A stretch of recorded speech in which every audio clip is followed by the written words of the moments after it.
Okay, I would like to take a little bit to talk about some of my symptoms that I had that are no longer a problem um, since switching to vegan, that is.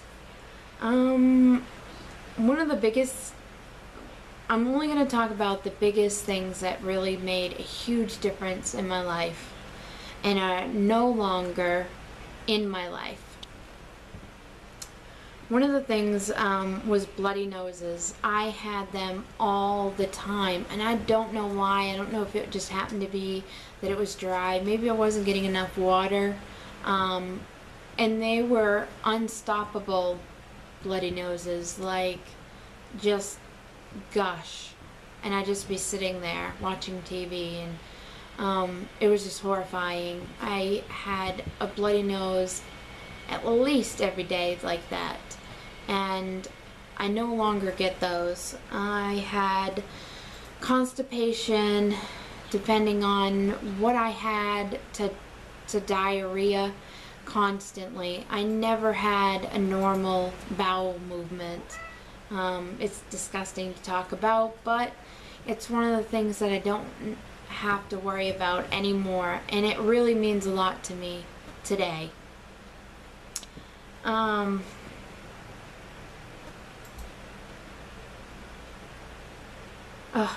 Nausea.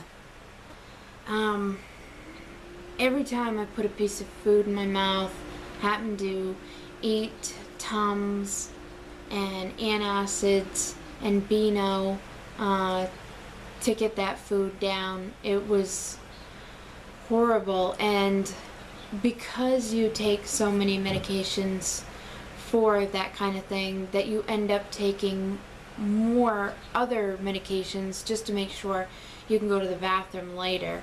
It's that bad. I mean, I pretty much snacked on antacids and Tums. Always had a bottle of Tums beside me, and today I don't use any of them. I actually gave them away. My grandmother uses them, and I gave her the rest of the bottle.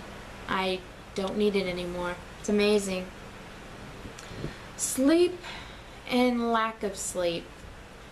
When I went to bed at night, and it wouldn't even be at nighttime before the lifestyle. It would be in the middle of the day, middle of the night, up all night, sleep, go to bed at 8 in the morning, up by 11. It was crazy. I don't blame that on the food necessarily. I did have a hard time going to sleep because I had heartburn every night. That didn't help. But I always have trouble sleeping. I did actually go to the doctors and get on a medication to help with that. And so I don't blame that directly on the food, even though the heartburn really didn't help. Brittle nails. Ugh. I don't even think I could have looked at them funny and they would have broke. That's how bad it was. I would barely touch anything seriously, and the whole side of the nail would break right off. That's just crazy. I could be writing with a pen, and all of a sudden I look and it's broke, and I have no idea how it happened. Some of it was really severe. When certain places where it does break, sometimes you can actually hurt yourself pretty bad because it's way too high up in the nail, and that hurts. But I don't have that anymore. I do have very thin nails, but they very rarely break on their own anymore. Oily skin. That was really bad. It's when you think oily skin, it's not just your face. I ate a lot of fats and grease, and I know that's exactly where the oily skin came from. But it's not just your face. my shoulders, my arms, my chest. I just was always very greasy and like always getting washed up because I just hated that feeling. And I know that was because of all the fat and grease that I was eating. Acne, oh Lord. I have a picture of me, and on my neck here, I break out in these little bumps, and it looked like a rash, and I've like always had it.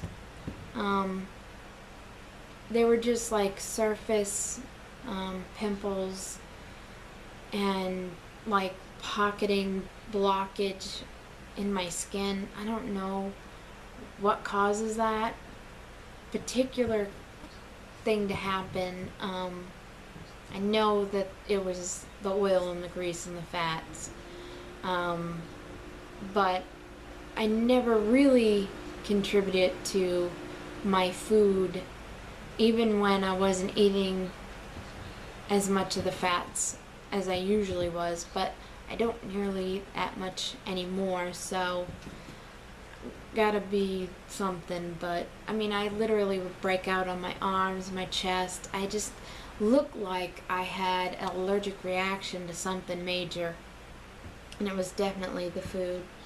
I would get skin breakouts. I mean, I was bordering 300 pounds, and with the greasy, oily skin, it didn't help. I used to get like these bad blistering boil, I don't know, on my skin that just they hurt, and they were always sore. You get them in the weirdest places all over my body, not necessarily my face. It would be like the side of my chest to behind a knee. It was miserable, and that was from being so overweight. I had so many things that was going on, and I no longer suffer from. But I can definitely blame getting better on the lifestyle. It really is amazing, and I would love for more people to at least try it, and not like short term.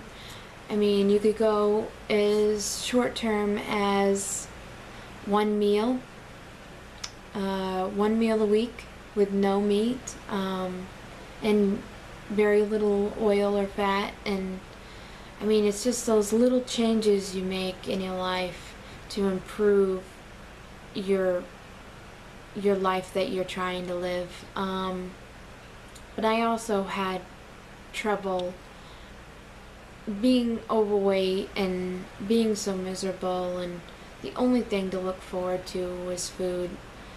I needed something different, and I didn't want to no longer go hungry because of it. Being hungry is not something that anybody should go through, and if you do need to lose weight, like I did, I desperately needed to lose weight. I was just on a road to death, and I knew it, and that's why I made the change. And it was very difficult, but if you're overweight and you look at all these new fad diets, and like me, I probably would have tried all kinds if I had the money, but I didn't. And the thing is it's a lifestyle, and the change has been so big. I've never felt this good, and I've tried it all, and it's miserable. And you know, if you have any of the symptoms that you heard, maybe you don't, maybe you just want to feel better about yourself, or, you know, instead of feeling like I need to go hungry because I'll put on weight if I don't. I mean, I used to do that. I used to not snack. Oh, I can't have that, you know, because it was part of my meal. You know, I needed to eat a meal. A lot of times I would skip a snack knowing that I was hungry, knowing that I would eventually eat dinner, let's say. I don't think anybody should have to go through that. You should be able to eat a snack while making dinner and still be able to eat dinner and not gain the weight. And hopefully I can reach somebody in the videos that I plan on making. So if you have any questions, please leave them in the comments below. I would love to hear them. And please remember to like and subscribe.